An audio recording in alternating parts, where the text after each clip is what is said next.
on script. So what are special function registers? An SFR is a register within a microcontroller that controls or monitors various aspects of its function. For example, I'm sure you're familiar with GPIO control registers or processor status registers, and so on. So pretty much every register that isn't a core register is a special function register. Let's take a look at the various ways of interacting with SFRs in winIDEA. I have a sample running on an RX target, and I'm currently stopped at a breakpoint. Let's take a look at the main SFR window first.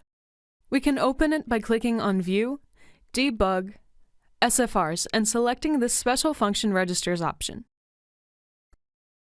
Now we see various register groups in a list here, and if we expand one, we can see that it contains, well, registers. On the right, you can see columns containing information about these registers. Let's expand this so we can see them a bit better. The first column here contains the value of the register in hexadecimal format by default. The next column contains values of individual fields in the register, or subregisters. You can also expand the register to show these subregisters and their values. The address column displays the location of the register, and for the subregisters, it shows the bit field, O, and length, S. Of course, there are hundreds of registers listed here, which makes finding the one you want a bit difficult. There are several ways to handle that. One of them is this filter field here. We can type in something like CPU, and now the SFR window only shows the registers or groups that have CPU somewhere in their name. Another way to find a specific register is by using the find function. We can access it by right-clicking in the SFR window and selecting Find.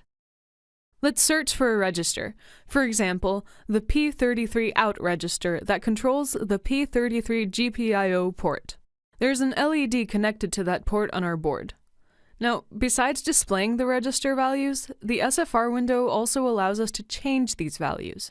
I can double-click on the value of a register, or subregister in this case, and I can select 1 and press Enter to update the value. Yup. You guessed it, we just blinked an LED. One more thing that I want to show you in the SFR window is the save function. We can save all of the values as they are displayed right now to a text or CSV file. If you have a lot of registers in the view, this could take a long time, so I'm going to filter this view a bit. There we go.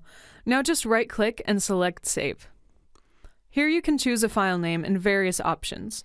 I'm just going to go with the defaults. So let's click OK and check out the file that we generated. As you can see, we have the registers and values listed in a very human-readable way. Please note that everything will be saved exactly as displayed in the SFR window, so you can see here that we do not have the array group expanded, and the corresponding registers are also not listed in the text file that we generated. Now let's look at another useful way to manage the large number of SFRs. Instead of the main SFR window, we can create a custom window that contains only the registers we select, so sort of like an excerpt of the main SFR window. Let's start by creating a new SFR window by clicking on View, Debug, SFRs, and select Create New Custom. Let's name it something like LED GPIO. This will open a blank window, and all we need to create our custom view is to drag and drop items from the main SFR window into this new one.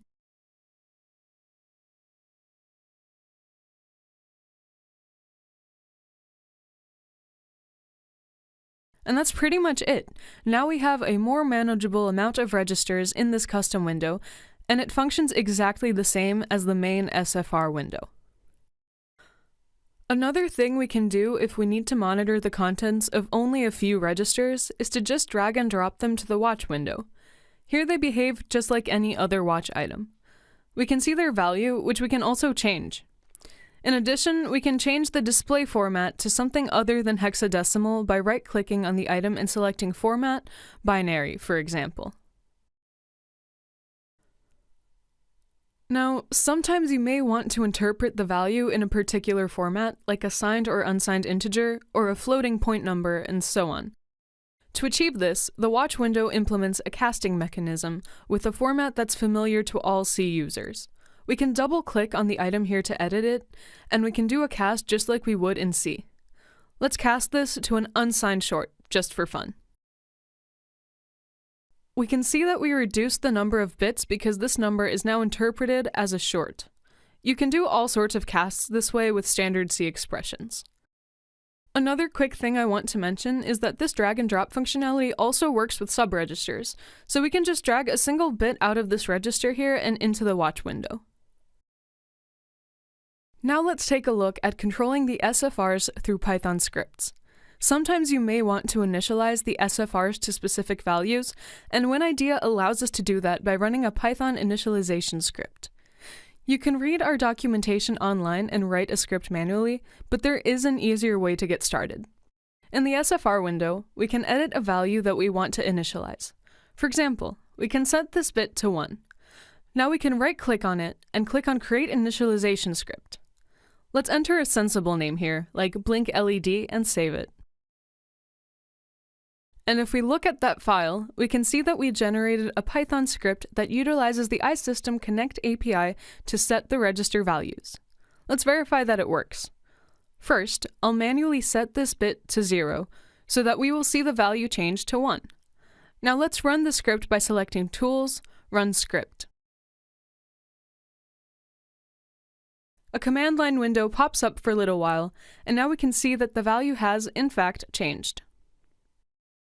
The scope of the auto-generated initialization script is dependent on which item in the SFR window we click on to generate it. So if we wanted to set the value of a whole register, we would right-click on the register, select Create Initialization Script, and save it.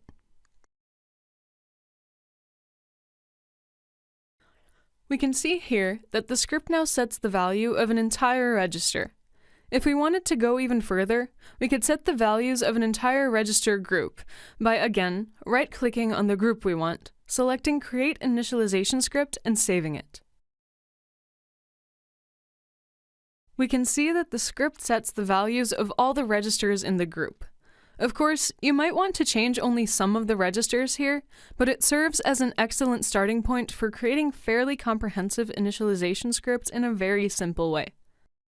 That brings us to the end of this debug workshop video. To summarize, we looked at what special function registers are and what we can do with them. We looked at the main SFR window in winIDEA and its various features, demonstrated how we can create a custom SFR window that's far less cluttered, and also demonstrated the ability of the watch window to show register contents in various numerical formats.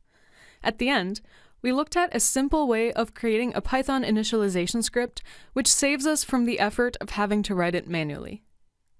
Thank you for your attention, and see you next time!